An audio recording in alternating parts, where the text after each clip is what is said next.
Biology class में देखते हैं हम। क्वेश्चन हमारा होगा धमनी और शिरा में अंतर स्पष्ट करें। तो बॉक्स बना लिया जाएगा। एक बॉक्स में धमनी लिखेंगे और एक में शिरा। धमनी में लिखते हैं ये रुधिर को हृदय से विभिन्न अंगों तक ले जाती है। तात्पर्य, धमनी का काम है जो हमारा हार्ट है, हृदय है, वहाँ ब्लड प्यूरिफाई होता है। तो यह खून को शरीर के विभिन्न अंगों तक ले जाती है। धमनी काम यही है। शिरा को देखते हैं, रुधिर को सभी अंगों से जमा करके हृदय में लाती है। शिरा काम है कि वापस लाना, यानी जो रुधिर, जो ब्लड धमनी द्वारा शरीर के विभिन्न भागों तक पहुंचाया गया था, उसको वापस लाने का काम शिराएं करती है। पहला अंतर हुआ। दूसरा, धमनियों में रक्त झटके के साथ अंगों की ओर बहता है। जो धमनी होता है उसमें जो ब्लड का फोर्स होता है बहुत तेज रफ्तार से जाता है शरीर के विभिन्न पार्ट्स में। शिराओं में रुधिर का बहाव धीरे धीरे होता है, मतलब जाने के लिए जो रास्ता है बहुत तेज़ी से है, उधर से वापस अगर आना है तो शिरा के माध्यम से ब्लड आता है तो वो धीरे धीरे आता है, उसमें प्रवाह बहुत कम होता है। तीसरा अंतर है, इसमें ऑक्सीजन युक्त रुधिर प्रवाहित होती है। धमनी में ऑक्सीजन युक्त ब्लड होता है, जबकि शिरा में देखते हैं पल्मोनरी शिरा को छोड़कर सभी शिराओं में कार्बन डाइऑक्साइड युक्त रुधिर का बहाव होता है। मतलब 99% वहाँ से कार्बन डाइऑक्साइड शिराएं वापस लेकर आती है। इधर से रुधिर ऑक्सीजन वाला लेकर जाता है और शिराएं कार्बन डाइऑक्साइड वापस लेकर आती है। लेकिन एक शिरा है पल्मोनरी, इसमें ऑक्सीजन की कुछ मात्राएं होती है। चौथा अंतर है, धमनियों की दीवार मोटी परंतु लचीली होती है। जो धमनी की दीवारें होती है मोटी होती है और लचीली टाइप की होती है। शिरा में देखते हैं धमनियों की भित्ति के अपेक्षाकृत पतली एवं कम लचीली होती है। इसके तुलना में, धमनी के तुलना में शिराएं जो होती है कम लचीली होती है और पतली होती है।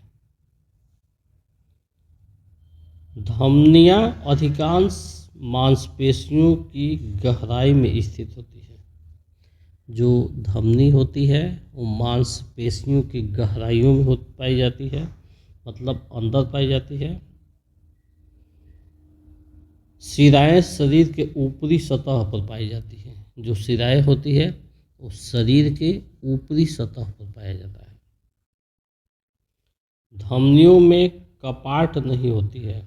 जो धमनी होते हैं उसमें भाल्व नहीं होते हैं, कपाट नहीं होते हैं। शिराओं में कपाट की उपस्थिति कारण रुधिर हमेशा एक ही दिशा में बहता है। शिराओं में कपाट होता है जिससे रुधिर क्या होता है, एक ही दिशा में बहता है। ऑब्जेक्टिव क्वेश्चन में हम लोग आज कुछ नए तरीके से पढ़ेंगे, वन लाइनर क्वेश्चन के रूप में। देखते हैं, पहला क्वेश्चन है, ब्रेन हेमरेज का मुख्य कारण क्या है। टॉपिक जो आपका ऑब्जेक्टिव में ऑप्शन आएगा उसको देखेंगे कि क्वेश्चन आता है ब्रेन हेमरेज का मुख्य कारण क्या है, और जहाँ पर आपको दिखे जिस ऑप्शन में हाइपरटेंशन, उसको टिक कर देंगे। तो ब्रेन हेमरेज का मुख्य कारण क्या है? हाइपरटेंशन। ब्लड बैंक किसे कहते हैं? ब्लड बैंक प्लीहा को कहते हैं। मछली में उत्सर्जित पदार्थ क्या होता है? जो मछलियाँ उत्सर्जन करती है वो किस पदार्थ का उत्सर्जन करती है? उसमें अमोनिया पाया जाता है। तंत्रिका कोशिका का दूसरा नाम क्या है? तंत्रिका कोशिका का दूसरा नाम न्यूरॉन है। शरीर का तापमान कहाँ नियंत्रित होता है? शरीर का तापमान हाइपोथैलेमस में नियंत्रित होता है। जो हमारे शरीर का टेम्परेचर है उसको हाइपोथैलेमस क्या करता है? कंट्रोल करता है, नियंत्रित करता है। रुधिर चाप कैसे नियंत्रित होता है? रुधिर चाप एड्रिनल द्वारा नियंत्रित होता है। किशोरावस्था में होने वाले शारीरिक परिवर्तन का मुख्य कारण क्या है? तो किशोरावस्था में बोझ गर्ल्स में बहुत सारी चेंजिंग देखने को मिलता है। तो इसका कारण यही है कि जो हार्मोन्स निकलते हैं टेस्टोस्टेरोन और एस्ट्रोजन, इसी से ये चेंजिंग होता है। अब क्वेश्चन इसको अलग अलग टाइप में भी पूछता है कभी कभी कि लड़कों में कौन सा हार्मोन निकलता है, तो लिखेंगे टेस्टोस्टेरोन। कभी कभी पूछ देता है कि टेस्टोस्टेरोन हार्मोन किन में निकलता है, तो लड़कों में लिखेंगे, पुरुष में लिखेंगे, और एस्ट्रोजन हार्मोन महिलाओं में निकलता है, लड़कियों में निकलता है, गर्ल्स में निकलता है। आगे देखते हैं। सबसे छोटी अंतःस्रावी ग्रंथि कौन है? तो सबसे छोटी अंतःस्रावी ग्रंथि पीनियल है। वृद्धि हार्मोन कहाँ से निकलता है? वृद्धि हार्मोन पिट्यूटरी ग्रंथि से निकलता है। भागते या दौड़ते समय कौन सा हार्मोन एक्टिव होता है, सक्रिय होता है? तो एड्रिनल हार्मोन एक्टिव होता है, सक्रिय होता है। बल्तिका किसका भाग है? बल्तिका अंडाशय का एक भाग होता है। उभयलिंगी जीव का मुख्य उदाहरण क्या है? उभयलिंगी जीव का मुख्य उदाहरण हाइड्रा और केचुआ है। इसमें मेल फीमेल एक ही में दोनों पाया जाता है। परागकोश में क्या पाया जाता है? परागकोश में परागकण पाया जाता है। और लैंगिक जनन की विधि कौन सी है? मतलब अलैंगिक जनन किस किस टाइप का होता है? एक बीजाणु जनन होता है, एक विखंडन होता है, और एक मुकुलन होता है। पौधों में जनन अंग कहाँ पाए जाते हैं? पौधों में जनन अंग पुष्प में पाए जाते हैं, फूलों में पाए जाते हैं।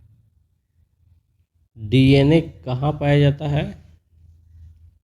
डीएनए केंद्रक में पाया जाता है। डेंगू फैलाने वाला मच्छर किस पानी में रहता है? देखिए आजकल बहुत सारी बीमारियां हो रही है मच्छरों के काटने से। अब इसमें क्वेश्चन आ रहा है, डिफरेंस टाइप के मच्छर दिख रहे हैं और काटने पर आप लोग फीलिंग करते ही हैं, ये कहने वाली बात नहीं है। तो ये पूछ रहा है कि डेंगू फैलाने वाला मच्छर कि कैसे पानी में रहता है? तो डेंगू फैलाने वाला जो मच्छर है वो साफ पानी में पाया जाता है। अभी तक हम लोग क्या पढ़े थे कि गंदगी से, गंदे पानी से, नालों से मच्छर उत्पन्न होते हैं, तो ये तो बात सही है, नहीं साफ पानी में भी देख लीजिए डेंगू फैलाने वाला मच्छर पनप रहा है। मनुष्य में कितने गुणसूत्र पाए जाते हैं? तो मनुष्य में 23 जोड़ी यानी 46 क्रोमोसोम गुणसूत्र पाए जाते हैं। मानव में लिंग गुणसूत्रों की संख्या कितनी होती है? तो मानव में लिंग गुणसूत्रों की संख्या 2 होती है जो पुरुष में पाई जाती है, और यही डिफाइन करती है, यही कन्फर्म करती है कि जो शिशु का जन्म होगा वो मेल होगा या फीमेल होगा। यही 2 गुणसूत्र ऐसा होता है। मानव में गुणसूत्र के 23वें जोड़े को क्या कहते हैं? जो लास्ट वाला जोड़ा होता है 2, उसको क्या बोलते हैं? तो उसी को हम बोलते हैं लिंग क्रोमोसोम बोलते हैं। आनुवंशिकी का फादर, पिता किसको बोलते हैं? तो इसको ग्रेगर जॉन मेडल को आनुवंशिकी का पिता बोलते हैं। इस प्रकार से बायोलॉजी के इम्पोर्टेंट क्लास में आज का इम्पोर्टेंट क्वेश्चन को VVI क्वेश्चन को, बोर्ड मॉडल क्वेश्चन को हम लोग देखे, पढ़े, समझे। इसको देखते रहिए, पढ़ते रहिए, अपने फ्रेंड्स में भी शेयर कीजिए। इसको पढ़ने का बेस ये है कि हम सिर्फ एग्ज़ाम बेस पर ही नहीं पढ़े, बल्कि आगे के लिए भी इसकी कॉम्पिटिटिव की भी तैयारी करते रहे। उस बेस पर आपको पढ़ाया जा रहा है, तो अपने फ्रेंड सर्किल में भी इसे शेयर कीजिए। अगर चैनल पर नए हैं तो सब्सक्राइब कर बेल आइकन को दबाना ना भूलें, क्योंकि इसमें क्या होता है कि जो नई नई वीडियो आती है तो इसका नोटिफिकेशन अगर बेल आइकन को नहीं दबाते हैं तो आपके पास नहीं पहुंचती है। तो इसको जारी रखने के लिए, पढ़ाई के निरंतरता को बनाए रखने के लिए ये सब्सक्राइब करना और बेल आइकन प्रेस करना नितांत आवश्यक है। That's all.